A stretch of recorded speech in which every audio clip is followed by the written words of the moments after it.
let's just have a nice private chat with just the four of us. All right?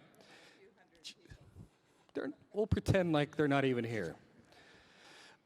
So let me just start. We're going to do something, out of order here, real briefly, and let's just do a quick lightning round.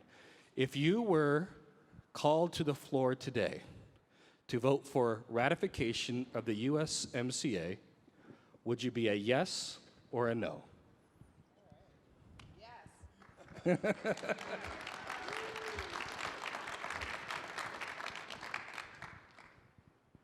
Who's next? No, it's a fair question, but the truth is that right now, you got it. Right now, there is a group that's negotiating with Robert Lighthizer, and I think we're going to get a positive result. I think we are going to be voting on the USMCA relatively soon, and I look forward to voting yes on the result of that negotiation and passage. Thank you, Congressman. Congressman. Yes. Okay. So, NAFTA was negotiated in 1992. At that time, there were Motorola brick phones. Who had one? Wow, that's surprising. All right. There was only 1 in 5 households had a home computer. The World Wide Web had just been introduced the year before. All right? But you had to connect to it with a dial-up modem. It wasn't that painful, if you remember those days. So the USMCA has attempted to modernize the agreement that was produced that many moons ago. So Congressman Schweikert, I wonder if you can give us some insight into how the intellectual property rights and the general treatment of technology by the USMCA may potentially create new innovations here in this country. Okay, the agreement actually has recognition of data localization, a lot of the mechanisms that go with that. It also actually has some other hopeful things. Can I go a little sideways on you? Sure. Because this is something hopefully I can even make Greg feel comfortable with.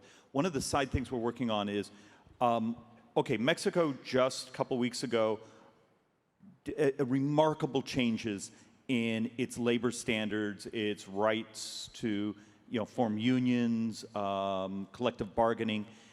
But they also did something that's brilliant in their new law, and that is the ability to have secure emails, secure electronic communications.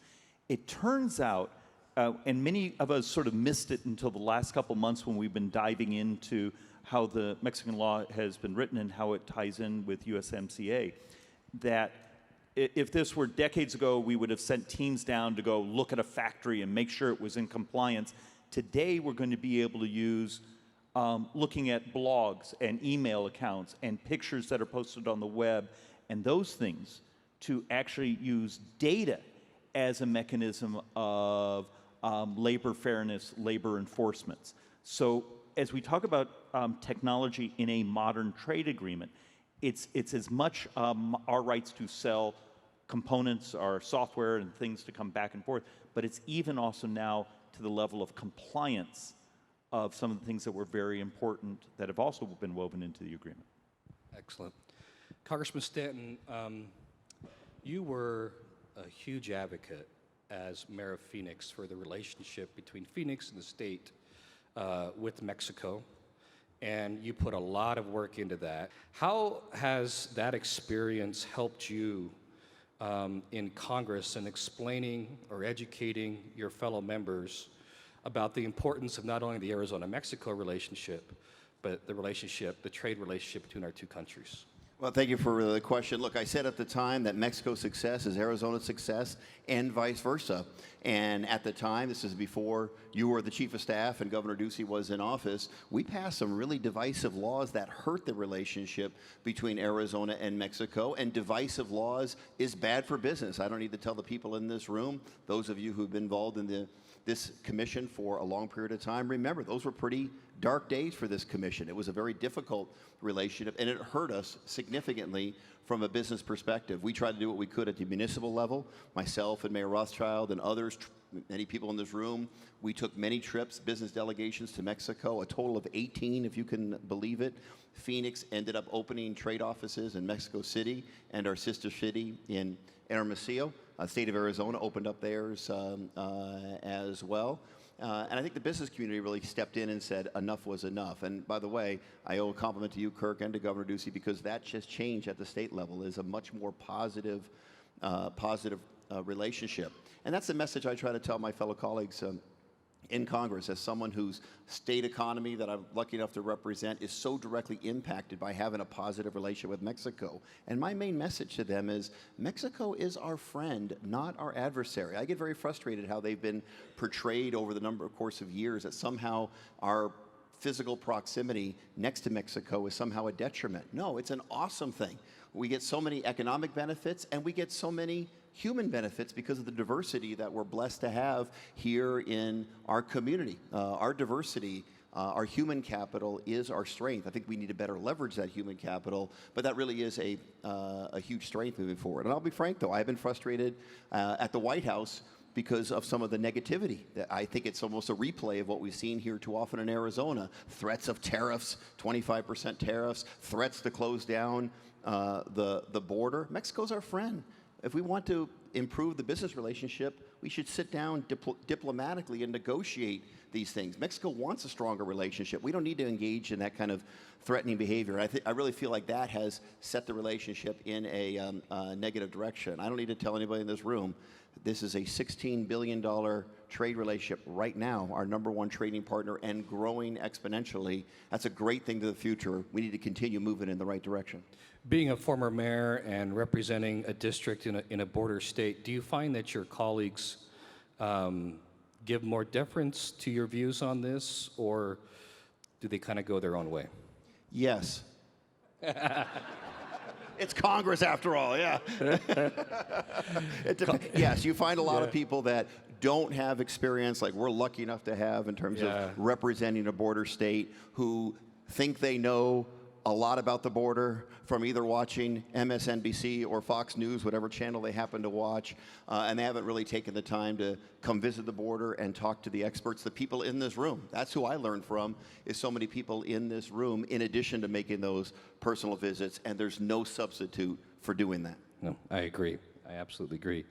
Congresswoman Lesko, the United States International Trade Commission estimates that the USMCA will create, if ratified by all 3 countries, will create roughly 176,000 new jobs. Talk to me about how important this relationship is to the people in your district, and how you work with your colleagues to help them understand the value of this trade relationship and friendship we have with Mexico. First of all, before I answer this, you have to understand how incredibly wonderful it is for me to be on this stage. I have known Kirk Adams. We were district chairmen together, I don't know how many years ago. Don't say it. A lot.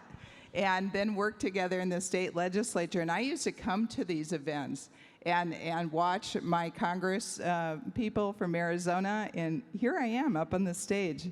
Life is good. God's good. Congratulations. You know, it's very important that we pass the USMCA, and I honestly don't know exactly what's going to happen. If you haven't noticed, it's very partisan in Washington, D.C. I served 9 years total in the Arizona legislature, and I thought that was partisan. That's nothing compared to in the Congress, in the U.S. Congress. So Greg and I served together on the Judiciary Committee, which does have oversight over immigration issues as well, which I think plays a role in this. I think most Republicans, if not all of them, support ratifying the USMCA. I think it's actually in the ball of Speaker Pelosi, because it depends on if she has a power play that she wants to get something, extract something out of it before she moves it out. So maybe Greg has some insight. I was able to talk to some of the border community mayors this morning before this panel, and it's very important that not only all of us, but all of the members of Congress take out the time to go down to the border communities to see what is happening. I serve on 3 committees. The Rules Committee, every bill that goes up for a vote on the floor of the House goes through the Rules Committee, which is different than our state's Rules Committee, by the way, because they really explain every bill. So the good thing is I learn every bill and amendment. The bad thing is it takes all night long.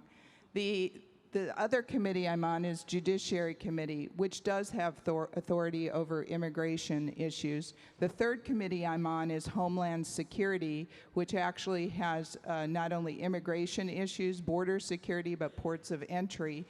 And I can tell you, there is, I wonder sometimes if some of my colleagues really understand the situation in Arizona. They're so fixated on one issue that they don't want President Trump to win on anything.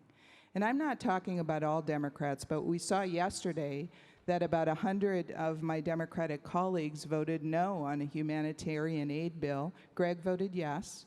But this is the type of partisanship going on, and I really think a lot of it has to do with the 2020 presidential election. Doesn't have to do with the future of our country or what's best for our country, and it's really sad, to tell you the truth. And I hope we get more things done. That's the one thing that's really frustrates me, is that we're arguing and we're not getting big things done like we could in the Arizona legislature. So,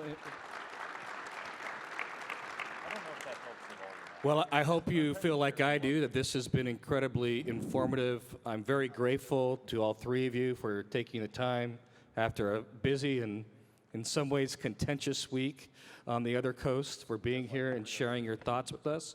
Will you please join me one more Kurt, time? one quick thing. Yeah. I just want to make it clear. I know there were some tough votes, but a really important thing happened this past week in Congress.